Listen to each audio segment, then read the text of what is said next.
Teatro, o podcast de Dona Maria II, com Mariana Oliveira. E cá estamos para um novo episódio do Teatro. É o primeiro encontro do mês de fevereiro. Desta vez o meu encontro com o António Capelo, ator e encenador e professor, é virtual. Já não contingências da pandemia, mas contingências de um teatro que está por esta altura em modo odisseia nacional, com espetáculos a ser produzidos e preparados por esse país fora. Olá, António. Olá, até esse lado do ecrã. Bom dia, obrigada. olá. Obrigada. Eu não esclareci isto no início. Tratamos por tu. Pode ser, sim. Pode ser, sim, ok. Pode, claro. Então, obrigada por aceitares o convite. Obrigado por eu. estar aqui no podcast. Estás no Porto, na tua casa teatral, a cozinhar o Rei Lear, que havemos de ver estrear daqui a nada, 17 de fevereiro, no Teatro Cinema de Faf. Já sabes tudo sobre o Lear?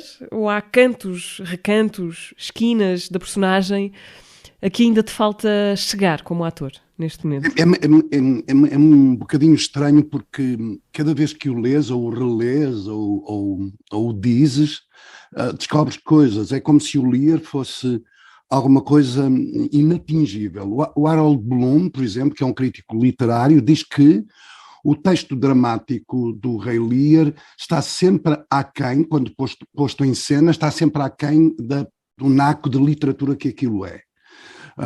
E, portanto, de facto, em cima do Lear há camadas e camadas e camadas e camadas que permanentemente estás a descobrir, o que significa que eu estou convencido que quando nós acabarmos a carreira de espetáculo, eu ainda estarei no início deste processo todo de tentar descobrir quem é este homem tão fustigado pela família e pelo tempo, não é?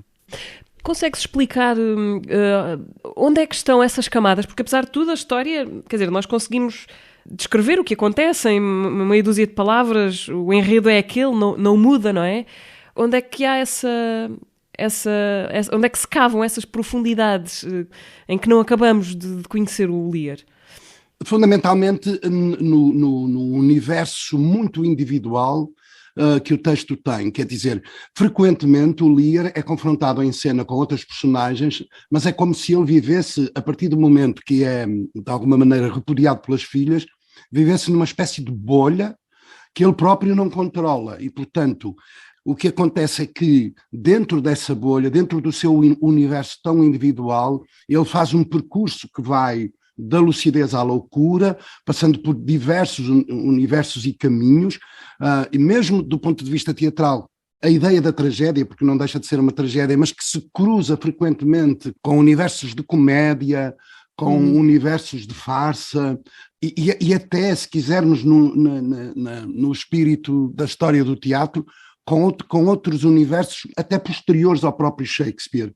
É como se ele, sempre que enuncia uma ideia, ou tenta enunciar uma ideia, se confronte com a sua cabeça, o mundo, os deuses, a família, e tudo aquilo são estas camadas que frequentemente estão no próprio discurso e que estão na própria cabeça da personagem. É um pouco quase esquizofrénico, não é? E, portanto, há muita coisa que se cruza ali, e sempre que dizes alguma coisa, ela pode ter duplos e terceiros sentidos. É um bocadinho isso, é muito complicado, sim. Já agora, qual é a tradução que estão a usar? Eu fiz uma versão a partir do Álvaro Cunhal. Ok. Trabalhei muito o texto do ponto de vista da dinâmica teatral, etc. E, portanto, fiz uma versão, que eu costumo fazer isso na companhia, no Teatro do Bolhão, quando nós fazemos os clássicos, e fiz aqui também, a partir do Álvaro Cunhal, fiz uma versão nossa, mas a partir do Álvaro Cunhal, sim. A vantagem, ou a maldição, não sei, de fazer uma personagem que já foi feita milhares de vezes, é que há muitos modelos, não é? Há muito passado para inspirar ou então para carregar como um fardo. Tens conseguido encontrar espaço para ti, António Capelo, nas entrelinhas do Lear? Algum lugar de desconhecido dentro daquilo que já é muito conhecido da personagem? Quer dizer, o espetáculo oferece, do ponto de vista da encenação, com uma ideia muito forte, também não vou desvendar agora, né? E, portanto, já essa ideia é um próprio desafio. Mas depois, o que acontece é que eu tento manter-me o mais em branco possível, para não ser contaminado, no bom ou no mau sentido, para não ser, ou para tentar não ser contaminado por todas estas milhares de interpretações que já foram feitas do Lear e às quais até podes ter acesso. Portanto, estou num universo de confrontar o trabalho que faço em cena com a discussão, com a encenação, com a direção, com os outros intérpretes e, a partir daí, tentar encontrar uma coisa que seja um caminho próprio.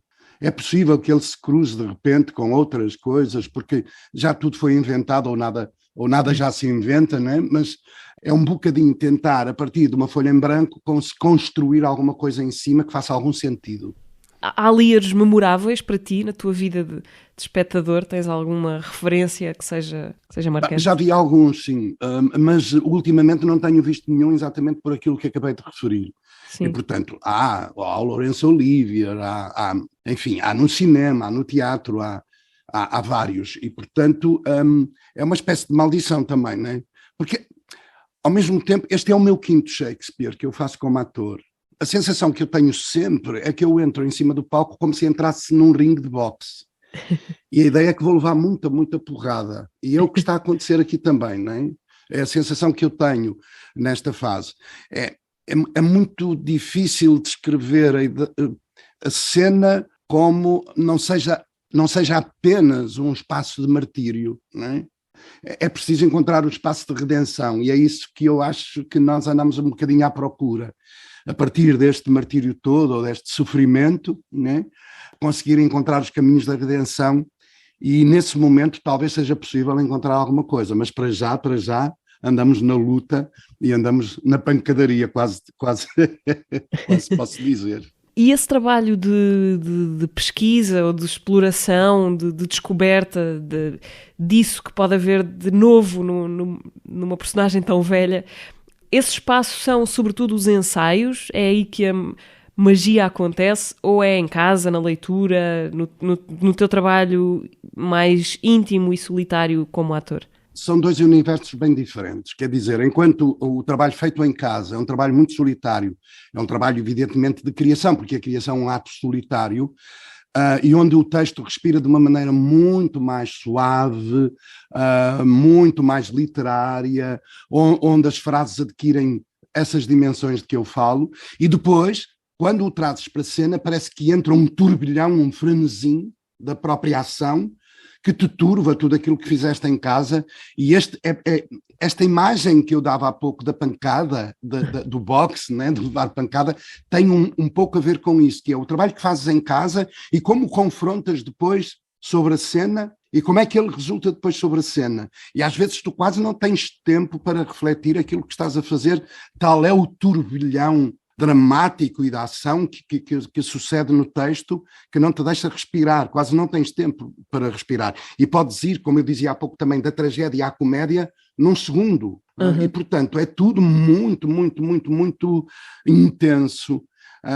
Mas o ato criativo, o ato solitário de ler o texto, de entender os sentidos dramáticos e os sentidos literários que o texto tem, é muito interessante. O Harold Bloom diz, leiam o texto, ler o texto é, de facto, uma espécie de explosão de prazeres que às vezes a cena, por causa da ação, atropela.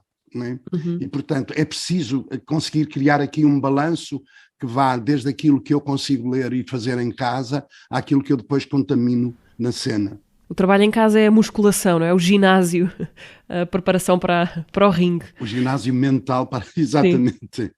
Acho que dificilmente conseguimos fugir a isto, não é? Que fazer o Rei Lear, fazer de Rei Lear é, para muitos atores, uma espécie de meta muito importante da carreira. Eu acho que se houvesse um estudo estatístico sobre a resposta mais ouvida para a pergunta qual é a personagem que ainda falta fazer, eu acho que vou arriscar que o Lear ganhava por larga margem.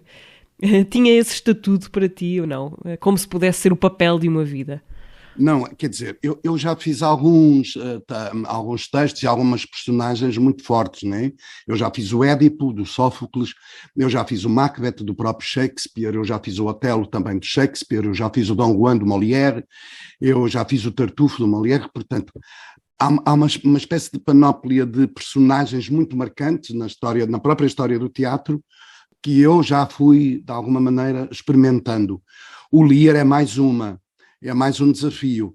Agora, o que me distingue para mim fazer o Lear nesta fase da minha vida e ter feito todos estes outros textos é que, de facto, eu confronto-me com uma personagem que tem uma dimensão tão grande, tão grande, tão grande, que eu acho que ela não cabe sequer no palco. Não é? Enquanto, como, por exemplo, o Édipo me confrontava muito com aquela ideia do ser humano, do sentido da verdade e do confronto que ele faz com os deuses, e isso também tem uma dimensão muito grande, quase sobre-humana também. Aqui, apesar de tudo, eu encontro uma dimensão bastante maior, como se o universo daquela personagem não coubesse nela própria, fosse muito maior que ela própria, como se este Lear tivesse uma dimensão para lá do humano, onde cabem, como eu dizia há pouco, todas estas lutas, todos estes conflitos, todas estas perguntas, todas estas questões, e é muito curioso e ao mesmo tempo muito complicado. Este Lear é um parto partilhado entre o Teatro do Bolhão, que fundaste e diriges, e o Teatro da Didascália, de Famalicão, casa do Bruno Martins, que encena este espetáculo. O Bruno Martins foi teu aluno? Foi. Essa também é, de alguma maneira, uma premissa para a construção do espetáculo. O Bruno fez-me o desafio de fazer o espetáculo com ele e com um resto de elenco completo por antigos alunos. Quer dizer, há esta premissa que, de alguma maneira, atravessa o espetáculo todo também, que há um professor que se confronta em cena com os seus antigos alunos e repara-me, Mariana, é que são alunos não só de interpretação em cima do palco, como a cenografia, a luz, o som, etc., também são criados por antigos alunos da academia, porque a academia tem 3 custos, não é? Tem um curso de interpretação, um curso de luz, som e efeitos cênicos e um curso de cenografia, figurinos e adereços, e portanto o universo teatral cruza-se todo aqui e está todo muito representado no espetáculo. Tem essa premissa, como se fosse o professor e os alunos quase de alguma maneira em cima do palco. É muito curioso também por isso. Os antigos alunos não costumam ser tão terríveis para os antigos mestres como as filhas do Lear. Neste caso as alunas, né? Oh, pai. Espero bem que não. Deve ser uma volta da vida engraçada essa de vir a ser dirigido, orientado, a trabalhar com aqueles a quem se ensinou o ofício. Ao mesmo tempo é qualquer coisa que diz assim, valeu a pena ter feito esta escola há 33 anos, porque ela construiu-se a si própria e ela começou a caminhar sozinha e deixou, de alguma maneira, reminiscências em todos estes antigos alunos ou nos projetos que eles agora desenvolvem. Portanto, estar no palco a fazer isto é estar ao mesmo tempo a dizer que o projeto da minha vida, que foi a formação desta escola, foi qualquer coisa que valeu a pena ter sido feito e que, portanto, vale a pena ainda lutar por isso. Porque nós lutávamos com condições muito adversas na cidade do Porto há 30 anos atrás, não havia espaços para apresentar espetáculos, não havia formação de elencos, nem de públicos, etc. E, portanto, durante estes 30 anos, nós demos a nossa contribuição de uma forma que eu acho que foi muito positiva para modificar substancialmente a atividade produtiva do universo do Teatro do Porto. A Academia Contemporânea do Espetáculo, a ACE, nasce em 1990, é esse o ano de fundação? 89-90. 89, ok. O ano letivo 89-90. Eu gostava de que nos levasses para esse tempo, 33 anos, não é? Início dos anos 90. O que é que te fez e às pessoas que estavam contigo querer fazer uma escola de teatro, que é, como já disseste, não só de atores, mas de várias profissões e ofícios do teatro. O que é que fez nascer a Academia Contemporânea do Espetáculo? Fundamentalmente, o que fez com que nós criássemos a escola foi uma espécie de reflexão que tínhamos feito na altura sobre as condições de produção de teatro na cidade do Porto, onde chegávamos à conclusão de que não havia espaços, como eu disse há pouco, não havia formação de técnicos e de atores, de artistas, no fundo, nem formação de públicos, porque a produção que se fazia era muito, muito, muito exígua e, portanto, não chegava sequer à ideia de formarmos públicos para que a programação se pudesse alargar. Portanto, digamos que esta foi a base da qual partiu a ideia de criar uma escola, porque ao criarmos uma escola nós estaríamos a contribuir de alguma maneira para a formação de artistas, para modificar o panorama da produção, mas ao mesmo tempo sempre achamos que era importante caminhar juntamente com a escola uma companhia de teatro que se fossem questionando mutuamente. Porque o ato de ter uma escola é um ato muito importante para nos interrogarmos sobre quais são as condições, quais são os caminhos, etc, etc. O confronto que fazemos com os alunos e os alunos com os professores tem de ser alguma coisa que resulte de uma maneira positiva naquilo que depois nós apresentamos na companhia. Porque a companhia não... Queria perceber se era importante para ti desde o início essa ideia de uma escola que tivesse uma ligação imediata à profissão, porque a companhia no fundo é isso, não é? Sim, e até porque a escola foi feita exatamente para recriar uma espécie de modelo do que deveria ou deve ser a profissão. Por isso, os cursos todos que tem, nós somos capazes de replicar num trabalho de projeto feito com os alunos o modelo profissional e o modelo de produção que queremos no universo do teatro. E, portanto, isso para nós era muito, muito importante. E até porque não vale a pena estás a formar-se depois que os alunos não têm saídas profissionais. E o que nós conseguimos criar aqui com a companhia e com o nosso serviço educativo é que muitas vezes os nossos alunos, os primeiros passos que dão profissionalmente é no interior da própria companhia ou do próprio serviço educativo da escola, porque há projetos que são desenvolvidos basicamente e quase na totalidade por antigos alunos e que, portanto, é aí que eles começam a dar os primeiros passos. Isso é importante, por um lado. E, por outro lado, é muito importante também para os professores, porque eles não deixam de ser modelos ou não deixam de ser modelos para os alunos, por um lado, mas para serem modelos é preciso que os alunos os confrontem com a sua própria atividade. E, portanto, mesmo que o panorama da escola e o panorama das condições profissionais tenham modificado ao longo dos anos, e muitas vezes hoje um aluno surja na escola, uma aluna surja na escola, tendo como modelo a ideia, por exemplo, de fazer cinema ou de fazer televisão, a verdade é que a escola é sempre a casa. A escola e o teatro é sempre a casa, é o sítio, é o lugar onde nos formamos e é o lugar onde sempre deveremos voltar para, de alguma maneira, recaustar tudo aquilo que fazemos profissionalmente. A escola, a Academia Contemporânea do Espetáculo e a companhia, o Teatro do Bolhão, vivem nada mais, nada menos do que num palácio, o Palácio do Bolhão, um edifício histórico da cidade do Porto, que foi recuperado aqui há uns anos, há poucos anos relativamente. Como é que se dá a vossa mudança para aí? Como é que a escola e o Bolhão chegam a tomar um palácio? Nós tivemos sempre o objetivo de criar um espaço onde coubéssemos quer companhia, quer escola. Durante muitos anos andámos à procura de um espaço que pudesse, de alguma maneira, ter essas qualidades. Encontramos um espaço... Qual era o primeiro espaço? Qual foi o primeiro espaço da escola? O primeiro espaço foi um espaço que nós compramos com uma série de entidades, nomeadamente o Governo Civil, a Câmara Municipal, o próprio Ministério da Cultura e a Fundação Engenheiro António de Aguiar. Nós conseguimos um edifício onde instalamos a escola. Por exemplo, quando tínhamos que trabalhar com o palco, trabalhávamos na minha antiga companhia, que se chamava TIAR, a companhia na altura. Mas a ideia sempre foi encontrar um espaço onde coubesse quer a escola, quer a companhia. E encontramos este espaço que estava devoluto já há uns anos, que é um palacete do século XVIII, que está é um palacete classificado, é património nacional, só que ele estava em muito mau estado e, portanto, primeiro foi preciso comprá-lo e depois foi preciso requalificá-lo, restaurá-lo, etc, etc, etc.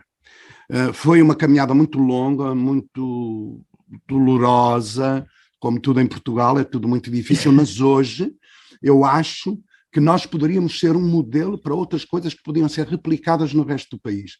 Porquê? Primeiro, porque nós conseguimos reconstruir um espaço no centro da cidade. Nós estamos junto ao teatro, ao Mercado do Bolhão. Isto chama-se Palácio do Bolhão, do Conde do Bolhão. Portanto, é no centro da cidade. Um edifício que é património nacional e que estava completamente abandonado e quase a ficar em ruínas. E não só o requalificar do ponto de vista arquitetónico, como depois pô-lo ao serviço, né, da própria comunidade, abrindo as portas com os nossos espetáculos e criando aqui este universo que, de alguma maneira, revolucionou a própria rua onde estamos, que é a Rua Formosa, onde estamos a morar.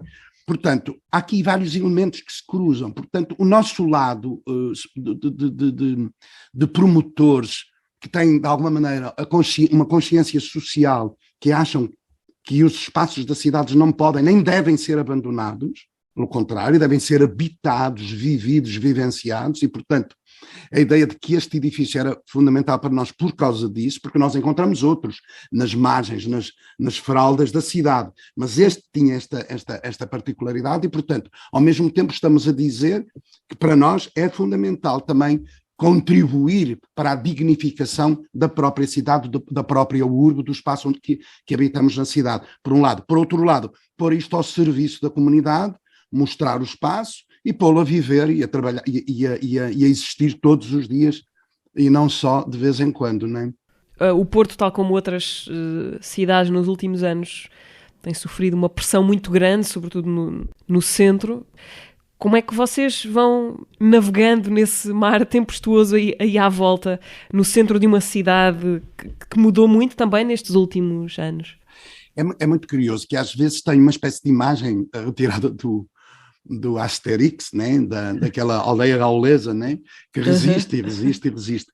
E aqui acontece às vezes algumas coisas que têm a ver também com uma resistência artística, não é? Mas também uma resistência humana, social. Há aqui qualquer coisa que deveria, eu dizia há pouco, deveria servir de modelo, que poderia ser replicado noutros sítios e noutras cidades. Não é fácil, mas a verdade é que nós, apesar de tudo, temos conseguido desenvolver o projeto, abri-lo mais, por exemplo, o serviço educativo foi algo que surgiu nos últimos anos, mas que é muito importante para nós exatamente por causa do cruzamento que fazemos da escola com a companhia, e vamos conseguindo coabitar com esta ideia. Saímos à rua, cruzamos-nos com turistas frequentemente, muitas vezes também fazemos visitas guiadas em mais que uma língua, para poder mostrar também o espaço. Ele já recebeu vários prémios do ponto de vista arquitetónico, do restauro, e portanto também tem essa valência. E nós temos tentado viver e balançar tudo isto sem perder nunca o norte, no sentido de que isto não deixa de ser uma casa de formação e a ideia de formar seres humanos que entendam todo este universo que nos rodeia, que cada vez é mais pressionante sobre nós, a todos os níveis. Por exemplo, é quase impossível um jovem querer formar família e encontrar uma casa na cidade do Porto, não tem dinheiro para isso, é muito complicado, é muito difícil. Portanto, paralelamente à formação artística, conjugamos uma ideia de formação ética que vai para além do próprio universo do teatro. Ou melhor, posso sempre partir do princípio que o teatro nos vai ensinando tudo. Não é? E mesmo ensinando a ser melhores seres humanos, mas para isso temos que entender o mundo de alguma maneira, de uma maneira muito dinâmica, e perceber que isto está a acontecer à nossa volta. Não podemos fechar os olhos e ignorar, como um ator não pode ignorar um acidente que tem em cena, não é? Portanto, fazemos do macromundo do palco uma espécie de micromundo do universo onde vivemos e do universo que habitamos diariamente. Ter uma escola de teatro, se calhar ter qualquer escola, mas aqui uma escola de teatro é exercer uma espécie de poder multiplicador, dá-se início a qualquer coisa que depois vai continuar em muitas vidas, para além da nossa ou daqueles que ensinam de forma dispersa, às vezes inesperada. Eu gostava de perguntar, em 33 anos de escola, essa multiplicação já deve ir muito longa. O que é que nestes anos te surpreendeu mais, no sentido de encontrares uma ramificação qualquer da escola ou de alunos da escola num completamente inesperado para ti? Por exemplo, antes de nós nos habitarmos o palácio, nós estávamos num espaço no antigo colégio, que era um espaço da reitoria que nos foi cedido, e antes de virmos para aqui eu andei a fazer uma espécie de apanhado de onde estariam alguns dos nossos alunos que viajaram depois da escola, viajaram nas suas vidas.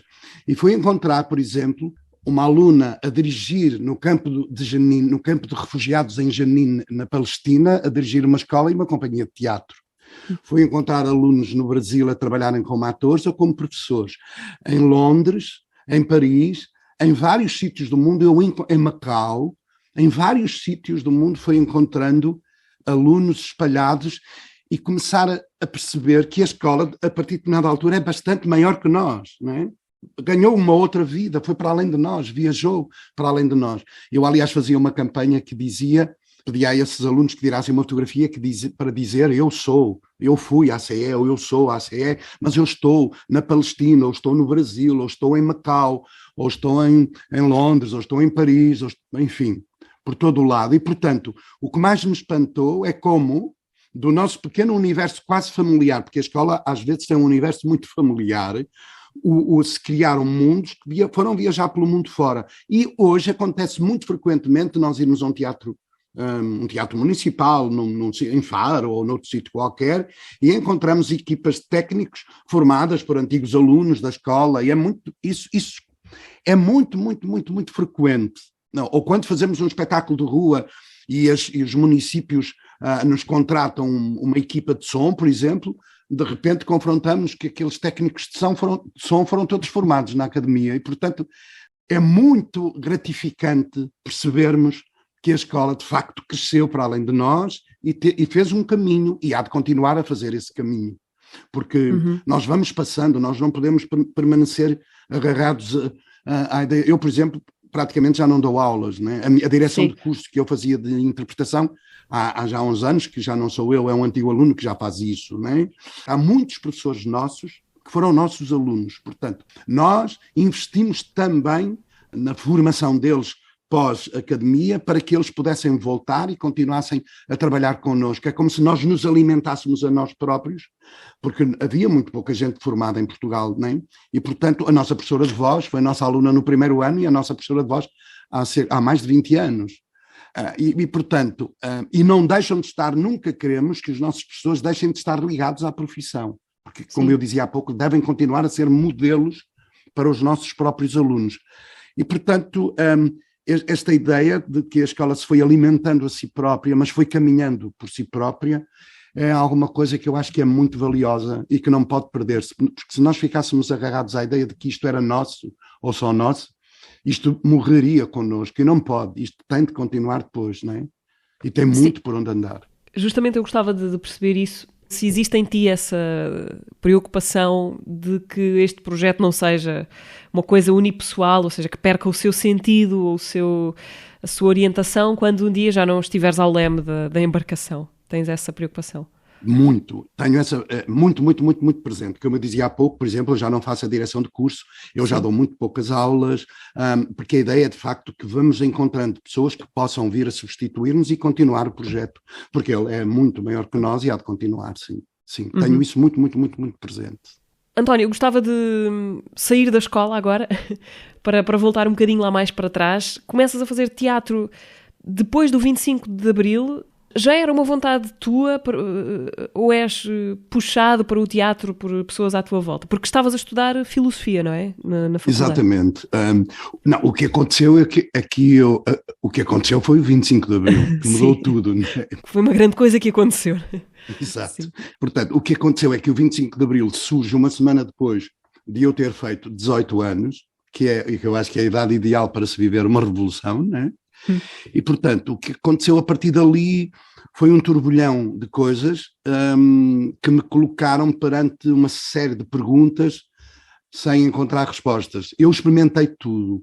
A seguir ao 25 de Abril, experimentei a música, experimentei o teatro, experimentei escrever, experimentei imensas coisas. Era aquela ideia, a liberdade surgiu de repente, né? Surgiu de repente nas nossas vidas e nós quisemos aproveitar tudo que não tínhamos tido até aí. E foi neste turbilhão de coisas que me aconteceram que de repente eu percebi que no teatro eu podia, apesar de tudo, manifestar o meu compromisso pessoal com todos esses outros universos que eu tinha tocado. Porque eu posso cantar e tocar música no teatro, porque eu posso escrever coisas, enfim. E, portanto, Era a súmula de tudo, de todas as tuas experiências. às vezes até me perguntam, mas abandonaste filosofia? Assim, quer dizer, eu abandonei o curso de filosofia, mas a filosofia continuou, né? Porque Sim. ela também está no teatro e a psicologia, etc, etc. E, portanto, eu percebi que o teatro me podia ensinar tudo a partir daí. E foi por isso que eu fiquei no teatro. Eu comecei num grupo de amadores, em Espinho, que era onde eu morava, na época, e muito rapidamente alguém me viu e me trouxe para a Ceiva Troupe, que era a companhia profissional do Porto. Uhum. E eu comecei em janeiro de 77 a trabalhar profissionalmente e fiquei até hoje. E fui experimentando muita coisa. Eu já fiz música para teatro, eu já traduzi, eu já ensinei, eu já interpretei, eu já fiz cenários, enfim, era aquilo que eu dizia há pouco. O teatro permitiu-me essa aprendizagem toda. E, portanto, eu viajei, eu tive uma companhia, não fui só eu, como é evidente, mas tivemos uma companhia em Viana do Castelo, eu tive uma época em Lisboa, depois eu voltei para o Porto, fiz uma companhia em Trás-os-Montes, a seguir à minha saída da Ceiva Troupe, numa aldeia chamada Favaios, que as pessoas conhecem por causa do Moscatel. E, portanto, a minha vida não tem sido muito calma, né? Sim.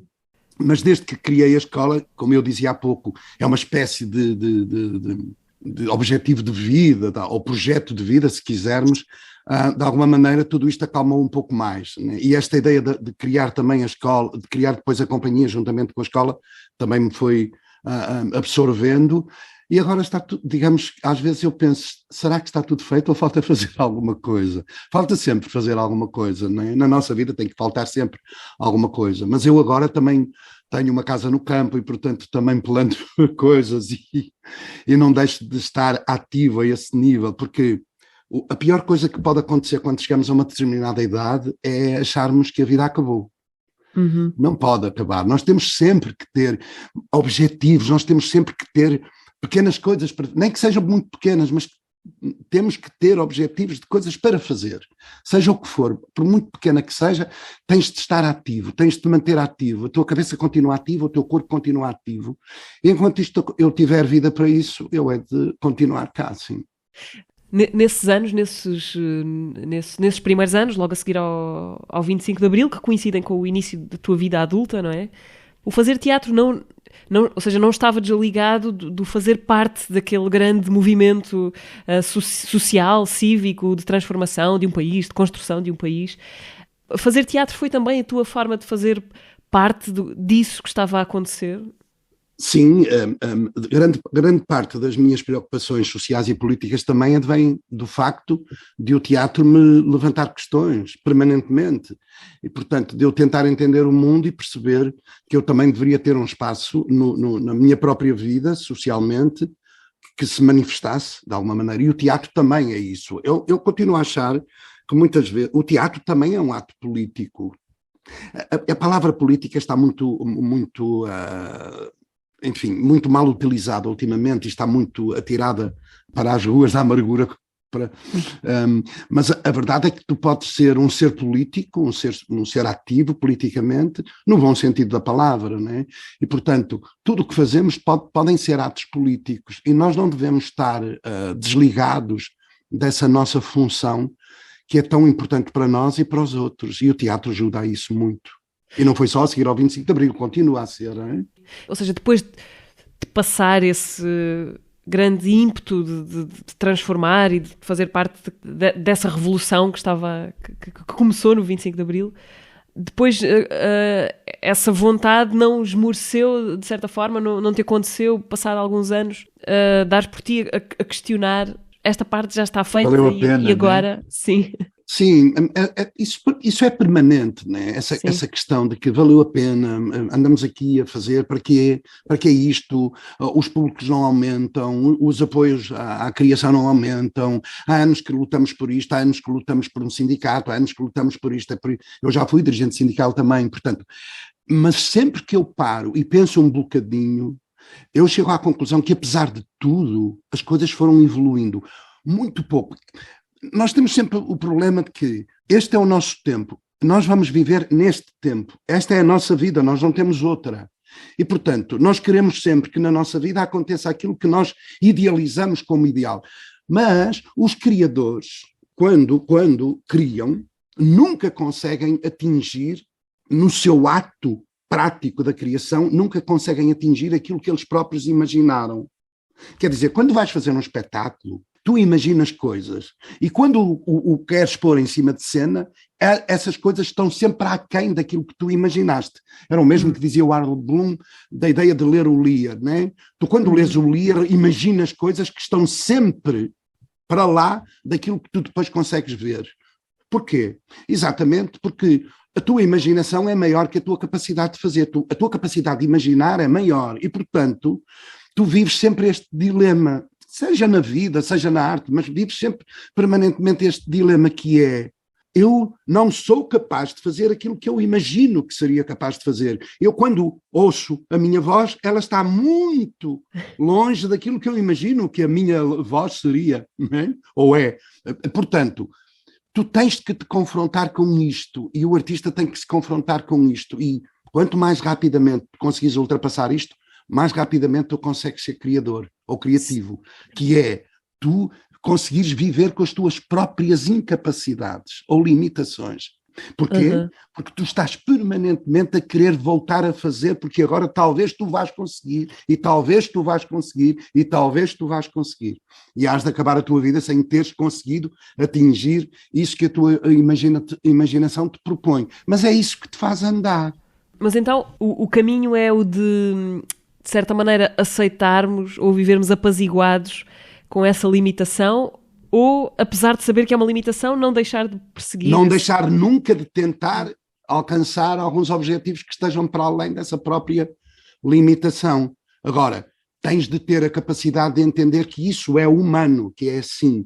E, portanto, o que te faz andar é tentar atingir aquilo que a tua imaginação te dita, sabendo que muito dificilmente irás conseguir, mas hás de morrer a tentar. E o ato de fazer, o teatro é isso, é o ato de fazer. Porque é muito fácil. É muito fácil as pessoas olharem um quadro e dizerem: oh, isto eu também pintava, ou verem um ator em cima da cena, ou eu isto também fazia. Porque as pessoas não têm consciência das horas, dos dias, da quantidade de tempo que tu perdes para trabalhar a tua respiração, o teu corpo, a interpretação de um texto, etc. Portanto, só quem passa por isto é que tem consciência absoluta de como estes processos são. Mas, ao mesmo tempo, quando tu paras e pensas, não, a experiência tem sido muito enriquecedora e tem sido muito importante. E, portanto, o caminho tem sido atribulado, mas tem sido feito. Não se chegou ao fim. Não chegamos à encruzilhada do Édipo e, portanto, ainda não morremos, ou ainda não matamos o pai. Mas o caminho tem sido feito e tem valido a pena. Apesar de tudo, tem valido a pena e há de continuar a valer a pena. Deixa-me perceber se o contrário disso que descreveste, esse confronto permanente com as nossas limitações, ou do ator com as suas limitações, se o contrário disso também não te acontece, ou seja, às vezes chegar a sítios que achavas que estariam fora das tuas possibilidades. Sim, é por isso que o ato de... Há bocadinho falavas de uma coisa que é muito importante. O ensaio é que é fundamental para os atores, para os criadores, porque é no ensaio que tu experimentas, é no ensaio que tu erras, é no ensaio que tu descobres. É como se os resultados interessassem aos públicos e os processos interessassem aos criadores. E, portanto, a ideia da folha branca, limpa, com que tu vais para um trabalho, pode ser muito enriquecedora se tu tiveres a capacidade de experimentar e de poder, de alguma maneira, ir sempre descobrindo em ti coisas que são universos novos, diferentes, e perceber que tu, depois de 47 anos de teatro, ainda tens desafios para fazer, que é, por exemplo, ser dirigido por um antigo aluno. E o que é que isso significa, não é? E como é que tu te reservas à ideia de estares a trabalhar em cena com quem esteve sempre, de alguma maneira, do outro lado, não é? Mas que agora não está, agora está contigo. E, portanto, é muito interessante isto, e confrontarmos isto e percebermos isso, não é? Há esta circunstância engraçada de teres fundado uma escola que tem fornadas várias de atores e de profissionais do teatro, sem teres tu próprio passado por uma escola de teatro. O que é que se aprende quando a aprendizagem não é feita na escola, como foi o teu caso? Demora muito mais tempo, quer dizer, todo o processo de aprendizagem é mais doloroso, é mais espalhado no tempo. Eu nunca tive uma escola, mas fui tendo escolas. E, portanto, fui fazendo ao longo da minha vida profissional pequenas formações, umas aqui, outras ali, outras com formadores de várias correntes, de vários universos teatrais, e, portanto, fui construindo a minha própria formação. E há uma coisa que sempre foi muito presente, que é ligar isso ao trabalho diário que tenho de fazer. Portanto, perceber que tenho de trabalhar a respiração para conseguir dizer convenientemente um texto, e, portanto, eu preciso de fazer essa formação e fazê-la, ir percebendo na prática do trabalho. É como se fizesses uma espécie de diagnóstico, não é? Quando de repente estás em cena e percebes que não articulas bem, que não projetas bem, que o teu corpo não está controlado, que não tens um domínio rítmico do teu corpo, etc, etc, e ir, ao mesmo tempo que percebes isso e que fazes este diagnóstico, ir tentando resolver isto com pequenas formações que vais fazendo e com a prática do trabalho constante, que essa ensina mais que tudo. Mas é doloroso, demora, é menos. Eu digo sempre, eu gostava de ter 20 anos agora e ter, ou 20, ou 16, ou 17, e vir para uma escola e depois continuar, e, portanto, chegar acima do palco com algumas ferramentas bastante mais polidas do que aquelas que eu tinha. Porque não chega só a vontade e aquilo que... Porque nunca sei o que é talento, não é? Sei o que é trabalho árduo. E, portanto, este lado que eu tive de percorrer, eu também o passo muito para os alunos. Não é? A ideia de que é preciso trabalhar, experimentar. Não é? Só a nossa língua é que não diz repetir, não é? Porque o francês diz, o espanhol diz, repetir, e nós dizemos ensaiar, parece uma brincadeira, não é? Mas não, mas é repetir, errar, voltar a errar melhor, como diz o Beckett. Falhar melhor, sim. Falhar melhor, sim. Há uma coisa que eu imagino que vá acontecendo quando já se tem alguns anos disto, que é começar, como ator, começar a ser catalogado com determinado tipo de personagens ou de papéis. Queria perceber se a televisão, que também tens feito bastante, mais facilmente faz isso, arruma os atores em géneros. Isso foi-te acontecendo? Foi. Principalmente na televisão, bastante. Mas mesmo, às vezes mesmo no teatro, quer dizer, no teatro não me acontece tanto isso, porque no teatro nós somos nós que fazemos o nosso caminho, e, portanto, de alguma maneira somos nós que decidimos porque é que queremos fazer um determinado texto, etc. A nossa preocupação aqui, do ponto de vista da programação, este ciclo de clássicos que temos feito na companhia são fundamentais para a formação de públicos, no meu entender. Eles são feitos exatamente com esse sentido. Depois há outras correntes que vamos tentando desenvolver aqui, mas para as quais consideramos que os públicos já têm outro tipo de formação e têm outro tipo de abordagem. Mas o catálogo em que muitas vezes a televisão nos atira, e frequentemente és confrontado na própria rua com isso, não é? O senhor só faz de mal na televisão. É um catálogo que com muita facilidade a televisão é um rótulo, não é? E às vezes não é muito agradável, mas temos que viver com isso, porque no fundo, mas eu lembro-me de fazer coisas na televisão, personagens que não tinham esse rótulo. Lembro-me, sei lá, quando fiz a Ferreirinha, que é uma série de Moita Flores, em que eu fazia o marido da Ferreirinha, que é um homem que vive à sombra da mulher, por exemplo. Sim. O próprio Moita me dizer que o meu caráter pessoal, de alguma maneira, tinha dado àquela personagem uma força que à partida ela parecia não ter.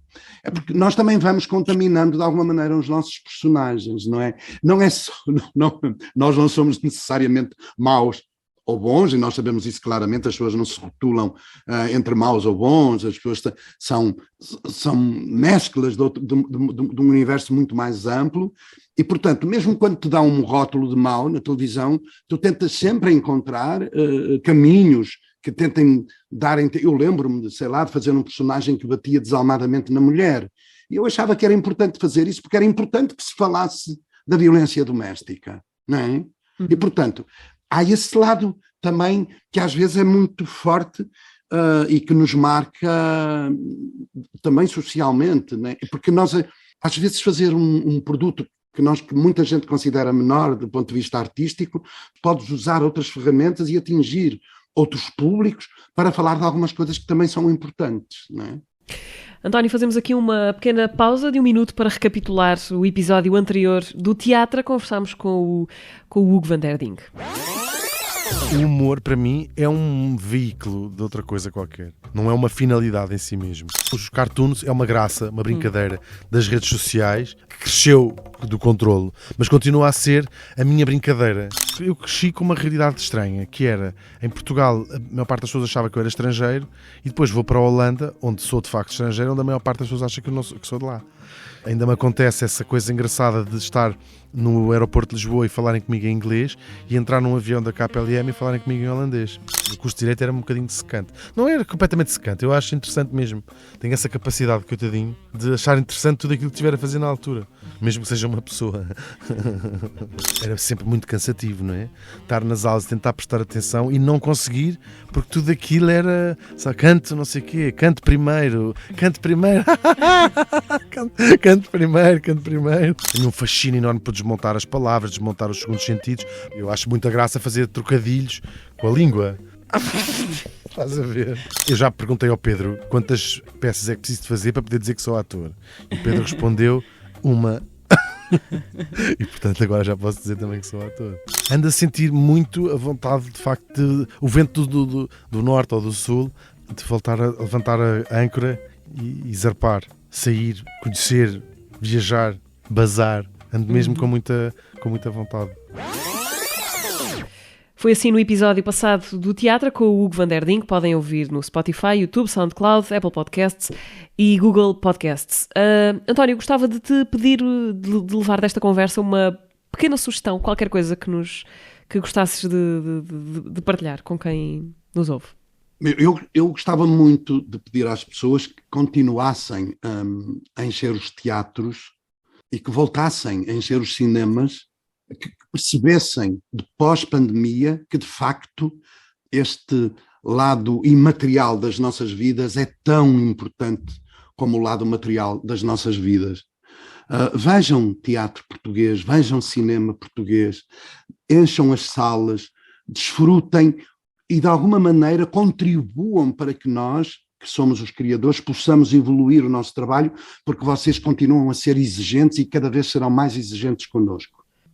António, gostava agora de te lançar uma pergunta que alguém com quem presumo que vais estar daqui a não muito tempo te fez.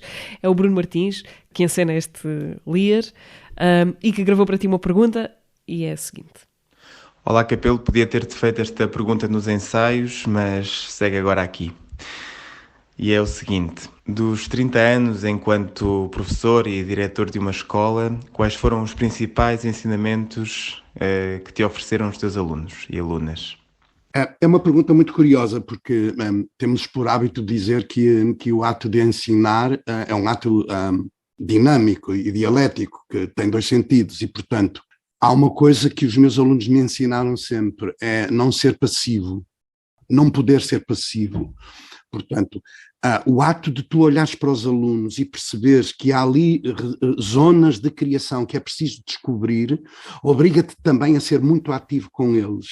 E, portanto, ao aprenderes isto na sala de aula, também aprendes que tens que levar isto para o palco e tens que levar isto para a vida. Portanto, as coisas mais importantes que os alunos me ensinaram é continuar a ser uma pessoa inquieta e ter a capacidade de olhar para além daquilo que se vê. António, mesmo para terminar, eu gostava de te perguntar se podias dar-nos um pouco do teu Lear, uma frase, qualquer coisa que te venha à cabeça. Poderias fazer isso? Estranha é a arte da necessidade, que torna preciosas as coisas mais simples. Muito obrigada, António, por esta conversa. Beleza.